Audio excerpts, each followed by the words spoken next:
Om Shanti. Good morning. 2 जून 2020 के ईश्वरीय महावाक्य अर्थात प्यारे बाबा की मधुर मुरली सुनते हैं। आज बाबा कहते हैं, मीठे बच्चे, तुम सारे विश्व पर शांति का राज्य स्थापन करने वाले बाप के मददगार हो। अभी तुम्हारे सामने सुख शांति की दुनिया है। तो हम बाबा के मददगार बच्चे कैसे बन सकते हैं? सिर्फ बाबा की श्रीमत पर चलकर। बाबा की श्रीमत पर चलना है और श्रीमत बाबा हमें मुरली के द्वारा देते हैं।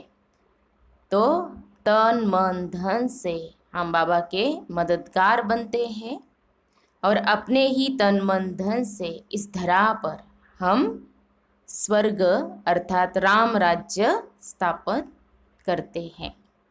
आज की मुरली का प्रश्न है, बाप बच्चों को किस लिए पढ़ाते हैं? पढ़ाई का सार क्या है? बाप बच्चों को किस लिए पढ़ाते हैं? पढ़ाई का सार क्या है?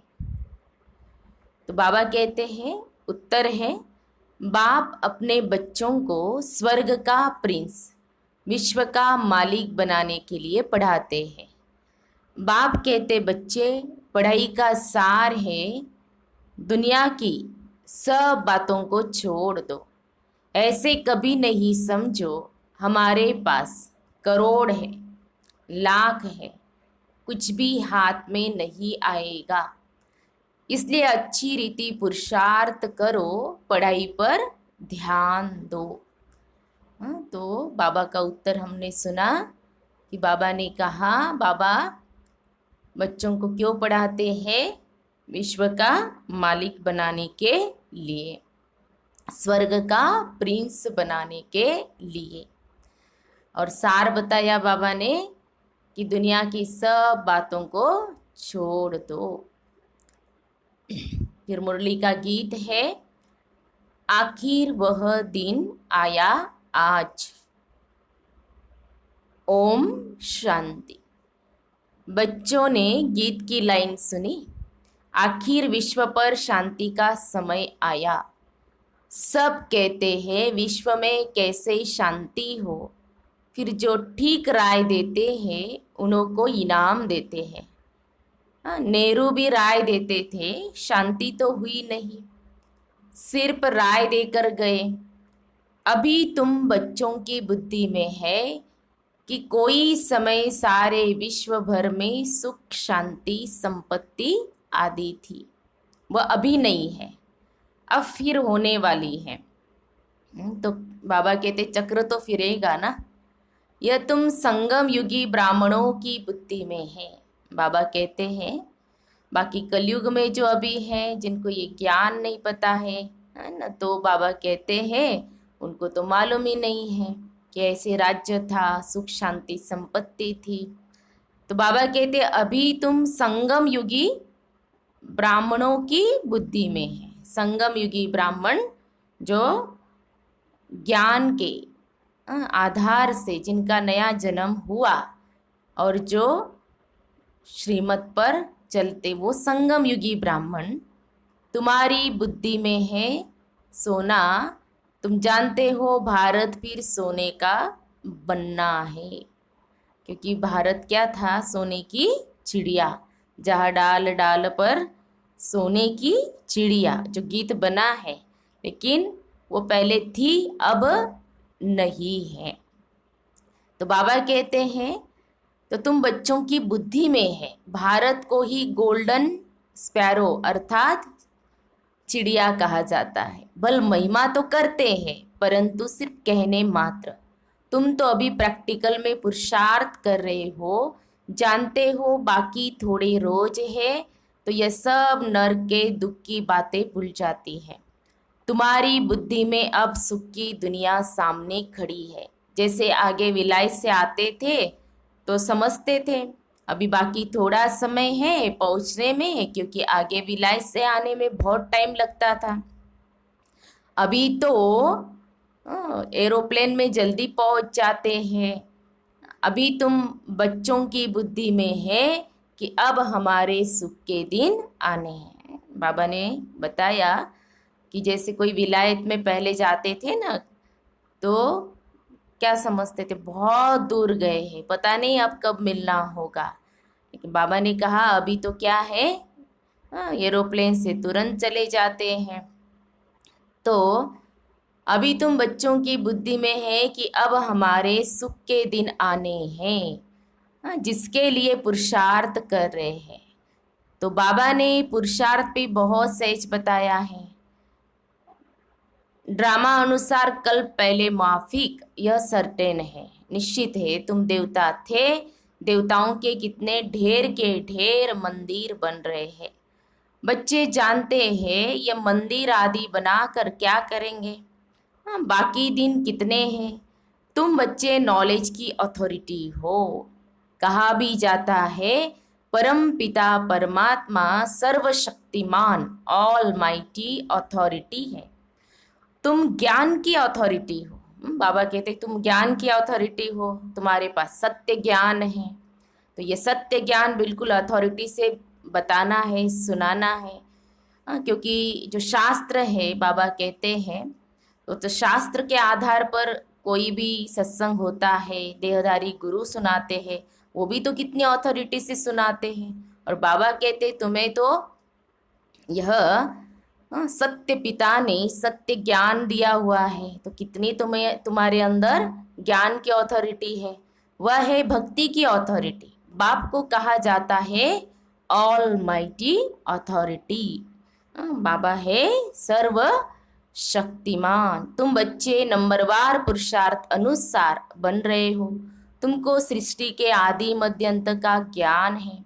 जानते हो हम पुरुषार्थ कर रहे हैं बाप से वर्षा पाने का। जो भक्ति की अथॉरिटी है वो सबको भक्ति ही सुनाते हैं। तुम ज्ञान की अथॉरिटी हो तो ज्ञान ही सुनाते हो। सतयुग में भक्ति होती ही नहीं, पुजारी एक भी होता नहीं, पूज्य ही पूज्य है। आधा कल्प है पूज्य, आधा कल्प है पुजारी। तो आधा कल्प पूज्य, आधा कल्प है पुजारी। सत्युग त्रेता में है पूज्य, द्वापर कलयुग में पुजारी। तो भारतवासियों के लिए ही है, पूज्य थे तो स्वर्ग था, अभी भारत पुजारी नरक है। तुम बच्चे अब प्रैक्टिकल लाइफ बना रहे हो। नंबरवार पुरुषार्थ अनुसार सबको समझाते रहते हो और वृद्धि को पाते रहते हो। ड्रामा में पहले से ही नोंद है। ड्रामा तुमको पुरुषार्थ कराते रहते हैं। हाँ, बाबा ने हमें सृष्टि चक्र ड्रामा का ज्ञान दिया। हाँ, कि बच्चे ड्रामा का ज्ञान तुम्हारी बुद्धि में होना चाहिए। फिर ऐसे नहीं सोचना कि ड्रामा में जो होगा सो हो जाएगा, मिल जाएगा। हाँ, ऐसे तो हम सोच करके बैठ नहीं सकते ना। तो बाबा कहते हमें तो पुरुषार्थ करना है हर बात के लिए।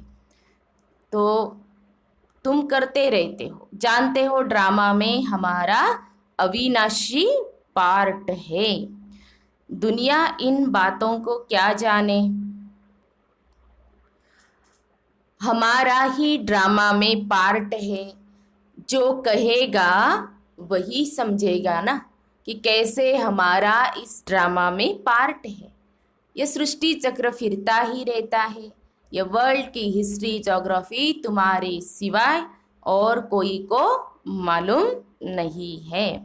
पहले हमें भी नहीं पता था, अब पूरे इस सृष्टि की हिस्ट्री ज्योग्राफी हम जान गए हैं।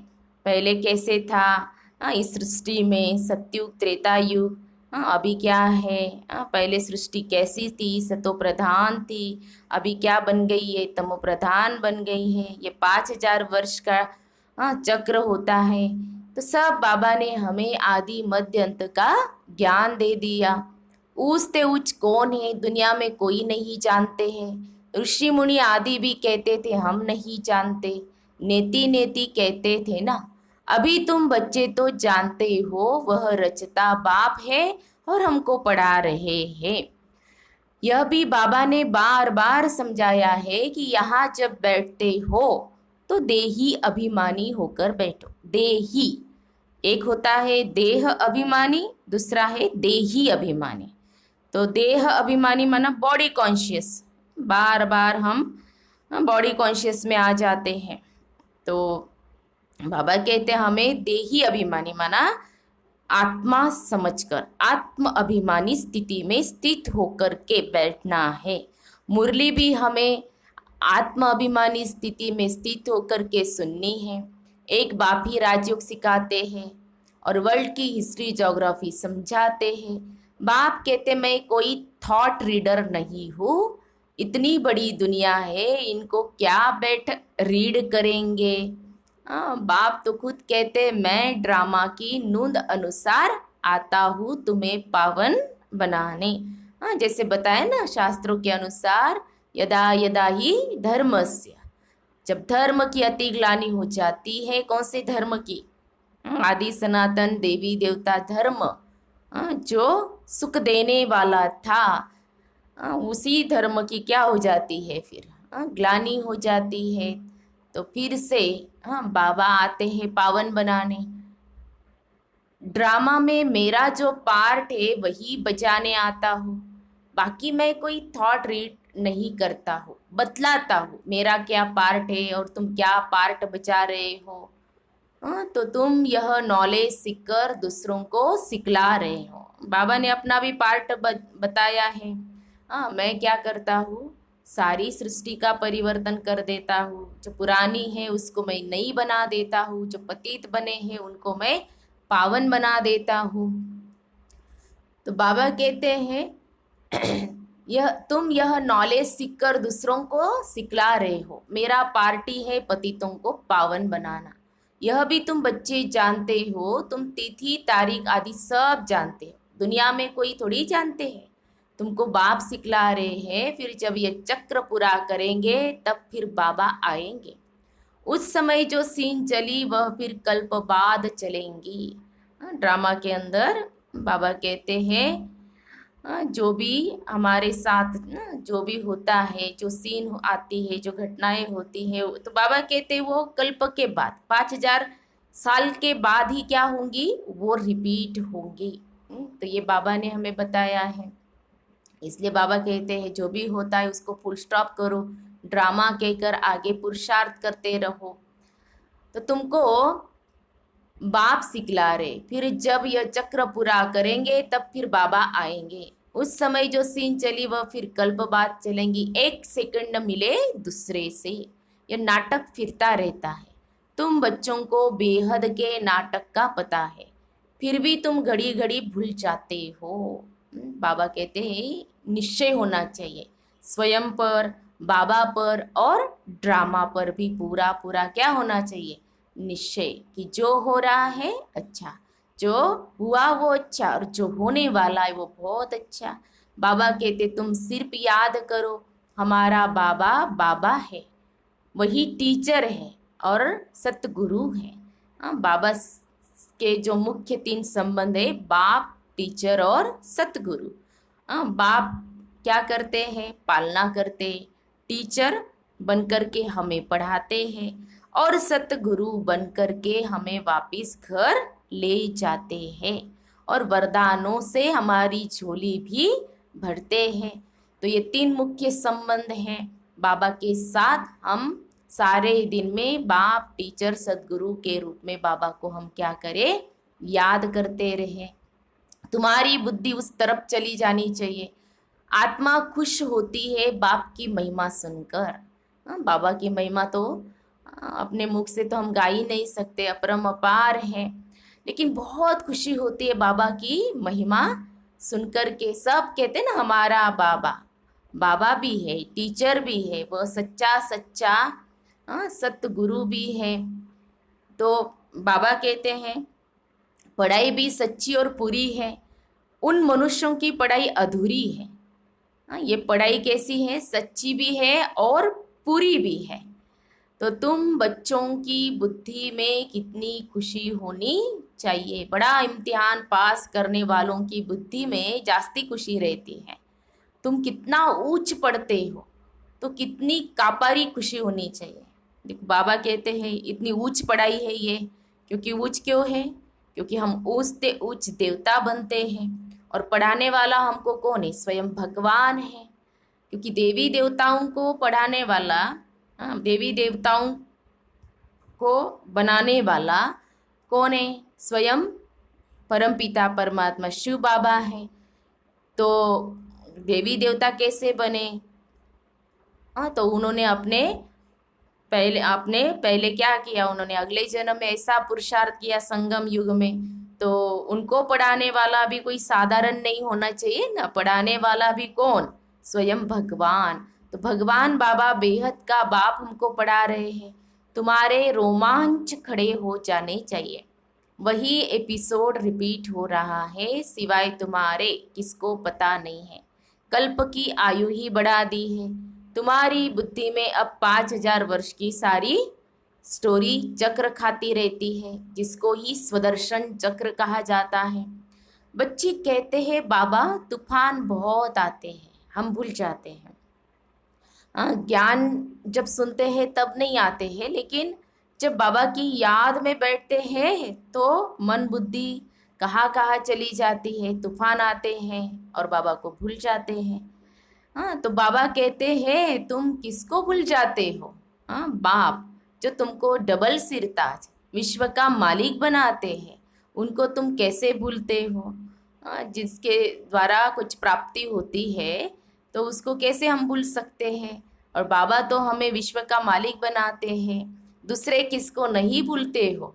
स्त्री बाल बच्चे चाचा मामा मित्र संबंधी आदि सब याद है, और बाकी इस बात को तुम भूलते क्यों हो। जो हमारे सच्चे पिता है, तो बाबा कहते उनको तुम भूल जाते हो। तुम्हारी युद्ध इस याद में है, जितना हो सके याद करना है। तो बाबा कहते हैं ना, योग अक्षर मत कहो, याद कहो और संबंध जोड़ो। तो बच्चों को अपनी उन्नति के लिए सवेरे सवेरे उठ बाप की याद में सैर करनी है। तुम छतों पर व बाहर ठंडी हवा में चले जाओ। जब बाबा मधुबन में थे तो वहाँ पर नया नया जो ट्रेनिंग सेंटर बना हुआ था, तो बाबा ने कहा था वहाँ जो बच्चे रहते थे उनके लिए कहा था कि बाहर ठंडी हवा में चले जाओ। माउंट आबू हिल स्टेशन है तो बहुत अच्छा वहाँ पर मौसम रहता है, ठंडी हवा। तो बाबा कहते हैं सवेरे सवेरे छत पर चले जाओ, बाबा को याद करो। लेकिन पढ़ाई तो पढ़ाई मनम मुरली तो क्लास में ही सुननी होती है, क्योंकि पढ़ाई है ना। तो पढ़ाई भी कैसे होनी चाहिए, कायदे अनुसार ही पढ़नी होती है। तो यहाँ ही आकर बैठना कोई ज़रूरी नहीं है। योग के लिए बाबा कहते याद करने के लिए, क्योंकि हमारा है चलते फिरते उठते बैठते याद करना, वो भी प्रैक्टिस करनी है। कर्म करते हुए प्रैक्टिस करनी है।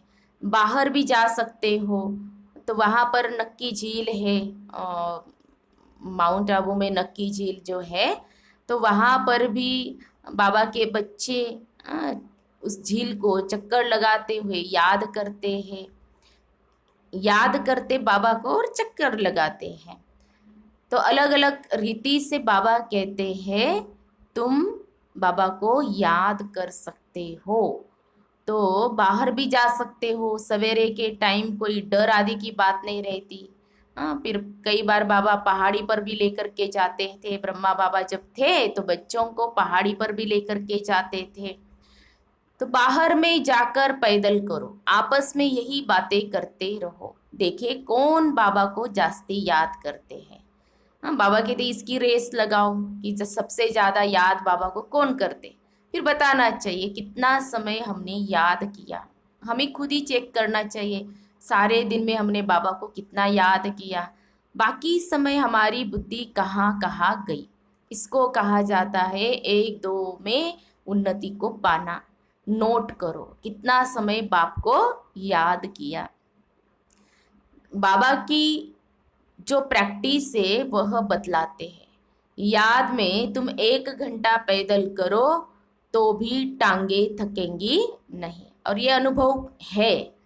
जितना हम बाबा की याद में चलेंगे तो टांगे बिल्कुल थकती नहीं है। आ, मेरा भी अनुभव है, पद यात्रा का अनुभव है। मुंबई से हैदराबाद की पद यात्रा में जब हम गए थे, तो कैसे बाबा ने इतनी लंबी पद यात्रा मुझसे करा ली। तो बाबा जो कहते हैं ना कि टांगे थकेंगी नहीं, इतना 50 किलोमीटर तक भी हम चले हैं एक दिन में। तो बाबा कराने वाला है, बाबा की याद में हम चलते थे, बाबा के गीत गाते हुए जाते थे, नारे लगाते हुए जाते थे। तो बहुत अच्छा अनुभव बाबा ने कराया।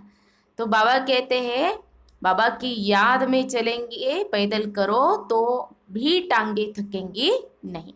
याद से तुम्हारे कितने पाप कट जाएंगे, चक्र को तो तुम जानते हो, रात दिन तुमको अब यही बुद्धि में है कि हम अभी घर जाते हैं, पुरुषार्थ करते हो। कलयुगी मनुष्यों को जरा भी पता नहीं है मुक्ति के लिए कितनी भक्ति करते रहते हैं। अनेक मतें हैं, तुम ब्राह्मणों की है ये एक मत, जो ब्राह्मण बनते हैं उन सबकी है श्रीमत। तुम बाप की श्रीमत से देवता बनते हो, देवताओं की कोई श्रीमत नहीं है, श्रीमत अभी ही तुम ब्राह्मणों को मिलती है। हाँ, भगवान है ये निराकार, जो ब्राह्मणों ने श्रीमत के अनुसार पुरुषार्थ किया और भविष्य में क्या बने, देवी और देवता। जो तुमको राजयोग सिखलाते हैं, जिससे तुम अपना राज्य भाग्य ले कितना ऊंच विश्व का मालिक बनते हो।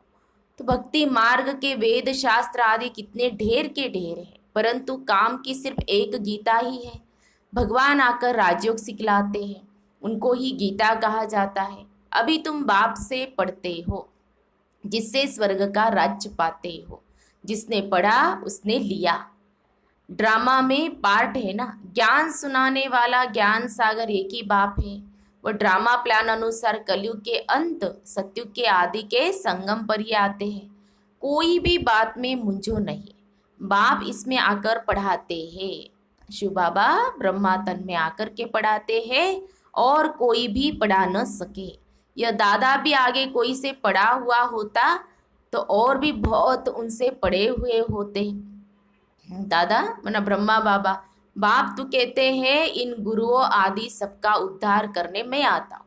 ब्रह्मा बाबा ने अपने जीवन में 12 गुरु किए हुए थे, तो शिव बाबा कहते हैं कि इन गुरुओं का उद्धार भी मैं करता हूँ, क्योंकि शिव बाबा है गुरुओं का गुरु, बापों का बाप। अभी तुम बच्चों की एम ऑब्जेक्ट सामने खड़ी है, हम यह बनते हैं। यह है ये नर से नारायण बनने की सत्य कथा। इनकी फिर भक्ति मार्ग में महिमा चलती है, तो भक्ति मार्ग की रस्म चलती आती। सत्य कथा है सत्यनारायण की, क्योंकि यह कथा सुनने से हम श्री नारायण श्री लक्ष्मी समान बनते हैं प्रैक्टिकल में। अभी यह रावण राज्य पूरा होना है, तुम अभी दशहरा आदि में थोड़े ही जाएंगे। तुम तो समझाएंगे यह क्या करते हैं, यह तो बेबीज का काम है। दशहरा मनाते हैं, रावण का भूत बनाकर जलाते हैं। हर साल बनाते हैं और जलाते हैं, लेकिन रावण तो मरता ही नहीं है और बड़ा होता जाता है। ये बाबा कहते क्योंकि हमारे अंदर जो 5 विकार है वो जब तक खत्म नहीं हो जाते हैं सबके अंदर से, तब तक रावण राज्य भी खत्म नहीं होगा। तो बाबा इसीलिए कहते तुम्हें बच्चे ये पुरुषार्थ करना है अपने अंदर से। जो भी विकार है उनको निकालना है। दशहरे आदि में कितनी खुशी मनाते हैं। विजयादशमी माना किसका प्रतीक है, सिंबल है विकारों के ऊपर विजय प्राप्त करने का। तो जिसमें रावण को जलाते आते हैं, दुख भी चला आता है, कुछ भी समझ नहीं है। अभी तुम समझते हो हम कितने बेसमझते, रावण बेसमझ बना देते, 5 विकार बेसमझ बना देते। अभी तुम कहते हो बाबा हम लक्ष्मी नारायण जरूर बनेंगे, हम कोई कम पुरुषार्थ थोड़े ही करेंगे। बाबा ने ये ऑब्जेक्ट सामने रखी है और सबसे ऊंचा लक्ष्य दिया है श्री लक्ष्मी श्री नारायण जैसा बनना है। यह एक ही स्कूल है, पढ़ाई बहुत सहज है। बूढ़ी माताएं और कुछ नहीं याद कर सकती तो सिर्फ बाप को याद करें। हाँ, बहुत सारी बूढ़ी माताएं आती हैं तो उनको बस बाबा बाबा वो करती रहती है। ज्ञान इतना समझ में नहीं आएगा लेकिन बाबा समझ में आ जाता है, तो दिल से वो बाबा को याद करती है। तो इसलिए बाबा कहते हैं ये पढ़ाई कोई भी पढ़ सकता है मुख से। हे राम तो कहते हैं ना बाबा, ये बहुत सहज बताते हैं। तुम आत्मा हो, परमात्मा बाप को याद करो तो तुम्हारा बेड़ा पार हो जाएगा। हाँ, बाबा कहते बस पूरे सार क्या है ज्ञान का, आत्मा समझ करके बाबा को याद करना है। हाँ, तो ये बाबा कहते हैं। तो कहाँ चले जाएंगे फिर? शांतिधाम सुखधाम, बेड़ा पार हो जाएगा ना। तो और सब कुछ भूल जाओ, जो कुछ सुना है पढ़ा है वह सब भूलकर अपने को आत्मा समझ बाप को याद करो। जो भी माना बाबा कहते पढ़ा है, शास्त्र आदि जो भी है गुरुओं के पास जाकर के जितना भी जो कुछ पढ़ा है सुना है, बाबा कहते हैं उसको भूलकर अब क्या आत्मा समझ बाप को याद करो तो बाप से वर्षा जरूर मिलेगा। बाप की याद से ही पाप कट जाते हैं। हमेशा बाबा कहते हैं भाई से भाई को वर्षा नहीं मिलता है। माना हम आत्मा है तो भविष्य में देवी देवता बनना है, तो देवी देवताओं से तो वर्षा मिल न सके। बाप से ही, हम सबका बाप कौन है? शिव बाबा। तो उनसे ही हमें क्या मिलता है?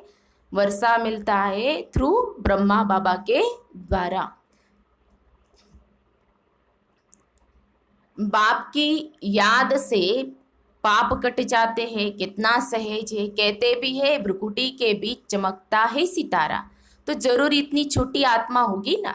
डॉक्टर लोग बहुत कोशिश करते हैं आत्मा को देखने की, परंतु वह बहुत सूक्ष्म है, हट आदि से कोई देख न सके। बाप भी ऐसे ही बिंदी हैं। कहते हैं जैसे तुम साधारण हो, हम भी साधारण बन तुमको पढ़ाता हो। किसको क्या पता कि इणों को भगवान कैसे पढ़ाते होंगे, है ना। ये किसी को मालूम नहीं है। अभी हमें मालूम हो गया है कि साधारण वृद्ध तन ब्रह्मा बाबा के शरीर में प्रवेश करके फिर बाबा ने ये पढ़ाई पढ़ाई है।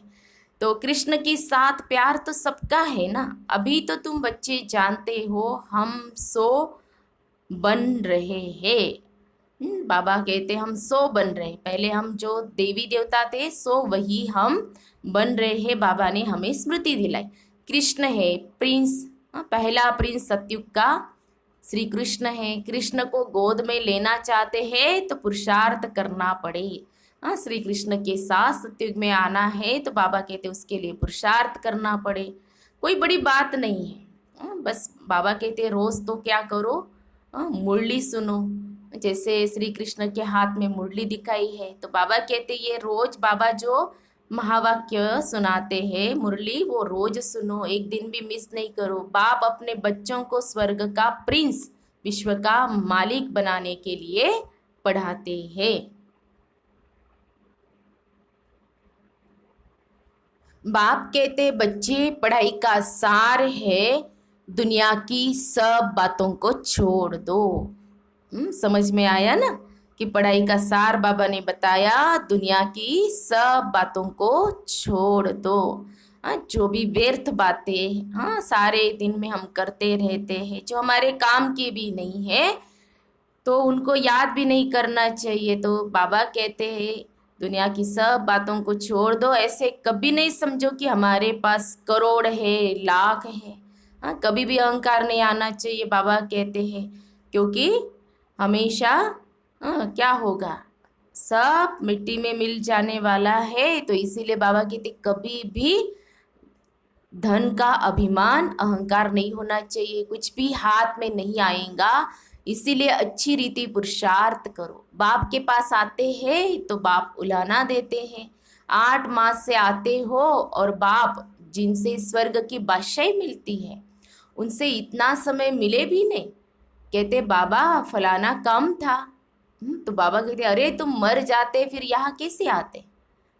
यह बहाने थोड़ी चल सकेंगे। देखो स्वयं भगवान को क्या उत्तर देते हैं बच्चे, तो बाबा कहते बहाने नहीं बताने हैं, जो है जो भी है सो अभी करना है। क्योंकि भरोसा नहीं, आज नहीं। तो बाबा क्या कहते हैं, आज नहीं अभी से हमें सब कुछ करना है। ये मंत्र याद रखना चाहिए। तो बाबा क्या कहते हैं कि बच्चे ऐसा बताते हैं तो बाप राजयोग सिखा रहे हैं और तुम सीखते नहीं। जिसने बहुत भक्ति की होगी उनको 7 रोज तो क्या 1 सेकंड में भी तीर लग जाए। हाँ, देखो बाबा कहते हैं अभी जिन्होंने राजयोग का ऑनलाइन जो ज्ञान सुना कोर्स किया तो सुन रहे होंगे अगर ये मुरली तो उनको समझ में आ गया होगा बाबा क्या कह रहे हैं। बाबा उनके लिए ही बता रहे हैं।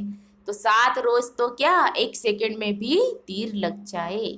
सेकंड में विश्व का मालिक बन सकते हैं। यह खुद अनुभवी बैठा है।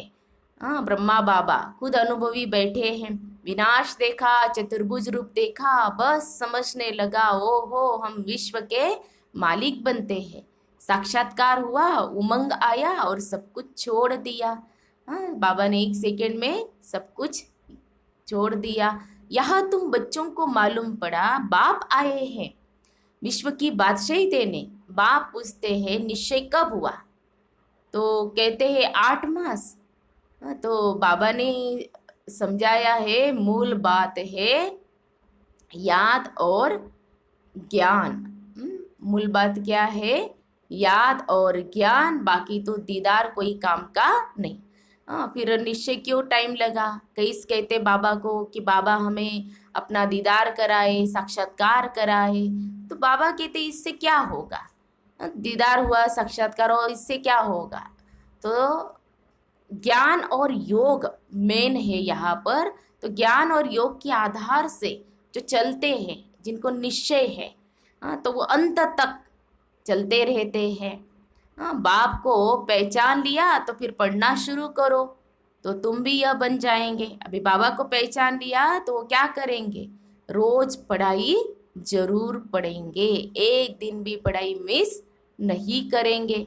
पॉइंट्स मिलती है जो कोई को भी समझा सकते हो। बहुत मिठास से समझाओ। मिठास यहाँ पर बाबा को बताना होता है कि आत्मा समझो, औरों को भी आत्मा समझो और कल्याणकारी भावना से, रहम दिल की भावना से सबको बाबा का परिचय देना है।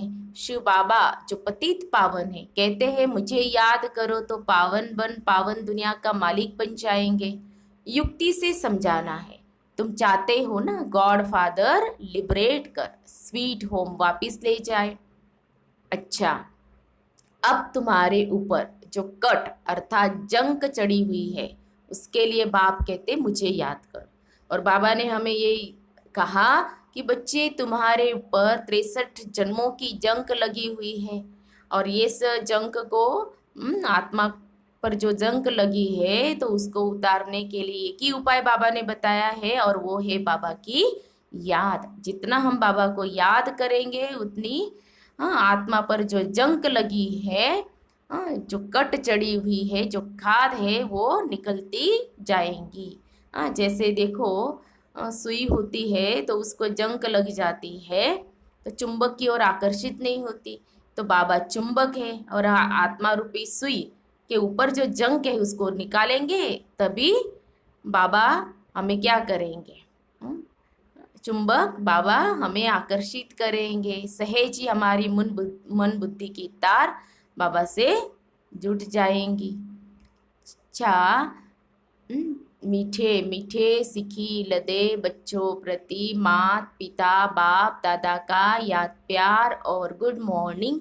रूहानी बाप की रूहानी बच्चों को नमस्ते।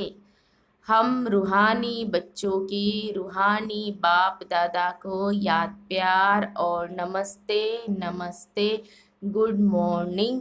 ओम शांति ओम शांति ओम शांति। शुक्रिया बाबा, थैंक्स बाबा। फिर मुरली का सार धारणा के लिए मुख्य सार है। पहली पॉइंट, आपने भी मुरली सुनते समय मन ही मन पॉइंट निकालते रहना है और हो सके तो नोटबुक में भी नोट करते रहना है जो सारा दिन हम उसको क्या कर सके फिर याद कर सके। नहीं नोट कर सकते हैं डायरी पेन लेकर के तो बुद्धि रूपी डायरी में तो भी क्या करना है नोट करके रखना है। तो पहली पॉइंट है सवेरे सवेरे उठ पैदल करते बाप को याद करो। आपस में यही मीठी रूहरियान करो कि देखे कौन कितना समय बाबा को याद करता है, फिर अपना अनुभव सुनाओ। दूसरी पॉइंट, बाप को पहचान लिया तो फिर कोई बहाना नहीं देना है, पढ़ाई में लग जाना है। मुरली कभी भी मिस नहीं करनी है। क्योंकि मुरली के द्वारा ही बाबा हमें सब डायरेक्शन देते हैं, तो इसीलिए मुरली कभी भी मिस नहीं करनी है। कुछ भी हो जाए लेकिन रोज मुरली, भले सुबह नहीं सुन सकते हैं, सारे दिन में कभी भी मुरली सुनो पढ़ो, लेकिन जरूर क्या करनी है, मुरली सुननी जरूर है, पढ़नी जरूर है। फिर आज की मुरली का वरदान है, रियल्टी द्वारा हर कर्म व बोल में रॉयल्टी दिखलाने वाले फर्स्ट डिवीजन के अधिकारी भव। रियल्टी द्वारा हर कर्म व बोल में रॉयल्टी दिखलाने वाले फर्स्ट डिवीजन के अधिकारी भव। स्पष्टीकरण है, रियल्टी अर्थात अपने असली स्वरूप की सदा स्मृति, जिससे स्थूल सूरत में भी रॉयल्टी नजर आएंगी। असली स्वरूप की सदा स्मृति। बाबा ने हमारा असली स्वरूप बताया, बच्चे तुम आत्मा हो, तुम आत्मा शांत स्वरूप पवित्र स्वरूप हो, आदि आदि जो बताया है वो। तो बाबा कहते जिससे स्थूल सूरत में भी रॉयल्टी नजर आएंगी। रियल्टी अर्थात एक बाप दूसरा न कोई। इस स्मृति से हर कर्म व बोल में रॉयल्टी दिखाई देंगी।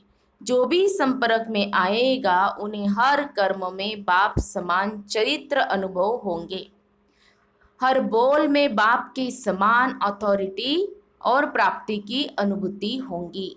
उनका संग रियल होने के कारण पारस का काम करेगा। ऐसी रियलिटी वाली रॉयल आत्माएं ही फर्स्ट डिवीजन के अधिकारी बनती है। स्लोगन है, श्रेष्ठ कर्मों का खाता बढ़ाओ तो विकर्मों का खाता समाप्त हो जाएगा।